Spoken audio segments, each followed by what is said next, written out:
Hello everyone, কেমন আছো সবাই? আশা করি খুব ভালো আছো। আমি মিনা নতুন একটা মিষ্টি ব্লগে চলে আসলাম।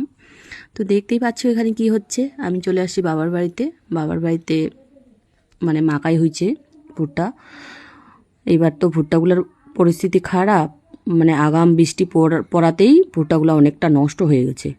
আমাদের বলতে না, সবারই নষ্ট হয়েছে।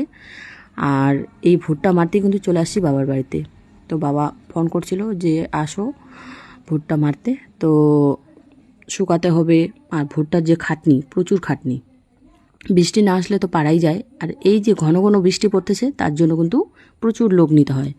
বৃষ্টি পড়লে তো একাই আর সামলানো যায় না, তাই চলে আসছি বাবাদের বাড়িতে এই যে একটু ভুট্টার কাজ করে দিতে। তো সামনে একটা গাড়ি আসতেছে আর এই গাড়িতে আমরা ভুট্টা মারতেছি।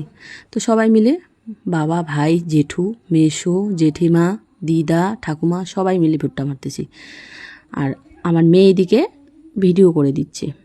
তো তোমাদের যদি ভিডিওটা ভালো লাগে অবশ্যই পাশে থেকো। আর সবাইকে জানাই গুড মর্নিং। কেমন আছো তোমরা একটু অবশ্যই জানাবে। তো টাটা বন্ধুরা, কি আর বলবো।